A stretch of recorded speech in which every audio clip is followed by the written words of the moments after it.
the allusion to paganism and secularism was another one of the most arresting, I think, moments of the lecture. Yeah.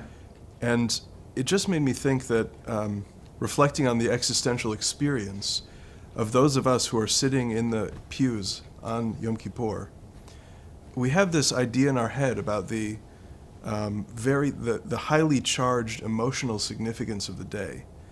And we have, I think, in our an image in our minds of very religious women and men who are moved to weep when they are confronting the accounting of their soul that takes place throughout the liturgy. But that's very hard. Those emotions are so hard to access. Yeah. And I wonder if there are little clues in the liturgy or elsewhere in Jewish history that you can point to that can make the day a little more vivid for us who live in a time which I think is really, our conscience is really conditioned by 140 characters on Twitter. It's very hard for that kind of introspection to penetrate. So first, I think we have to understand how actually hard it is to achieve this, as you said. But we have to understand how hard it is and why it's so hard. I mentioned before that the notion of a God with whom we have this incredible intimacy that we can confess, each one of us privately, face to face, is an incredibly countercultural idea. And therefore it's hard for us to achieve. When I say it's hard for us to achieve, I don't only mean Jews who are not observant and who come to synagogue only on Yom Kippur. I'm referring to Orthodox Jews who go to synagogue every day of their lives, who live very observant, rigorously Jewish lives. But there's a difference between being faithful and observant and feeling awe or norah or yirah. That's a very different aspect. And in modernity, especially in America to some extent, or not just America, but in modernity in general, we've lost a lot of that. A passage that I wanted to quote in the speech, didn't really have time, was from Dr. Chaim Soloveichik, one of the brilliant Jewish historians, not just of today, but ever. And in his famous article, Rupture and Reconstruction, which is analysis of the changes and the transformation of Jewish orthodoxy from Europe and from the shtetl to America. So he has a famous, I say that all the time. Famous means known by 6 people in Yeshiva University. Like I once, there's a famous, in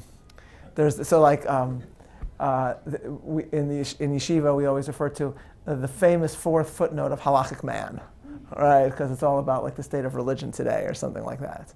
But like, how famous is it really? And then a friend of mine, David Brooks, once in an article referred to the famous 4th footnote of halachic man, and that like made my day. Like I think like nothing else he wrote could make my day as much as that.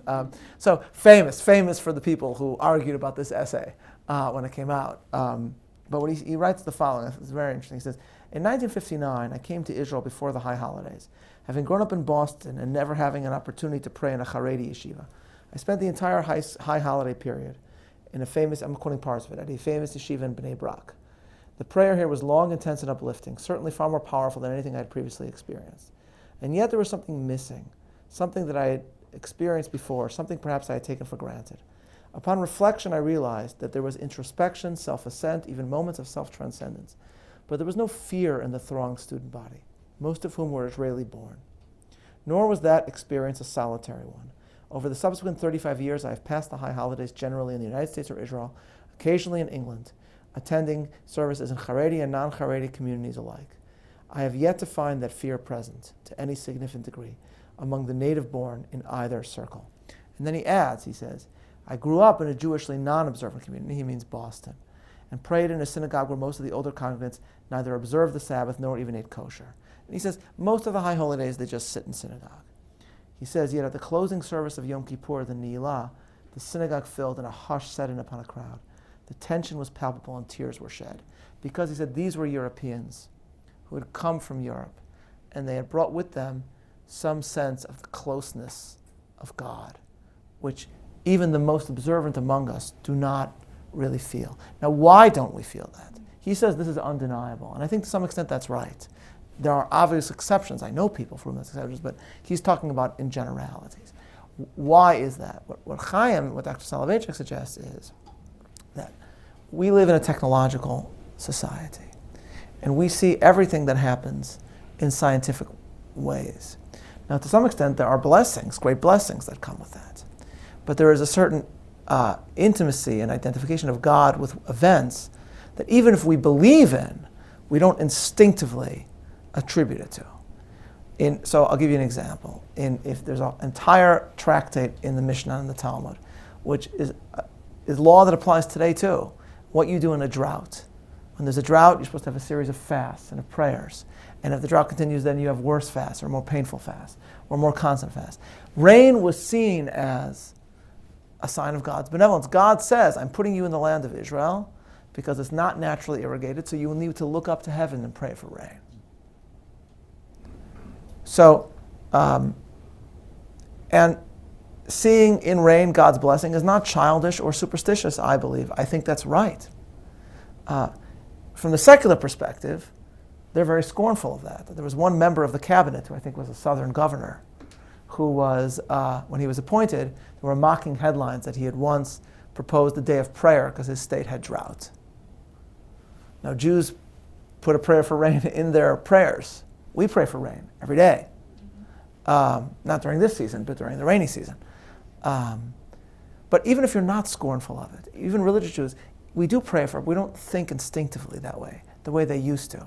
So you may remember to bring the intellectual level down, as is our tradition in these conversations at one point when I just give in to my worst instincts. You'll remember Saturday Night Live used to have this thing called Deep Thoughts by Jack Handy. You guys remember that? You remember this? No? No? Okay.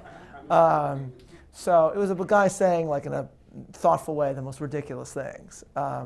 So one of them was, he says, sometimes when it's raining and my son asks me why it's raining, I tell him because God is crying.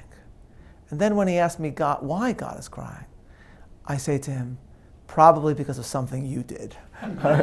So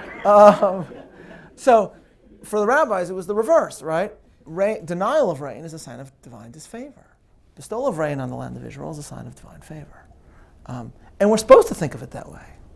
And there's nothing wrong of joining science with that. You want a gift. Ideally, you'd want a gifted surgeon to be both the most gifted surgeon he can be and also somebody who prays beforehand that his surgery should be successful. But reconciling the two and maintaining the feeling of intimacy and fear is on a regular basis may be impossible today. That's the scary part. So how do we achieve it? I don't have a great answer, except to say, as I did in the lecture, that we need to be inspired by people who did experience it. That's why the story of Sharansky to me is so moving. Because this is a man who grew up with none of the things that I was privileged to grow up with. And yet discovered an intimacy with the divine in the place where you would think the divine would be most absent. And that sustained him. So even if we can't feel it, we can be inspired by those who feel it, and that maybe can lead us to feeling it ourselves.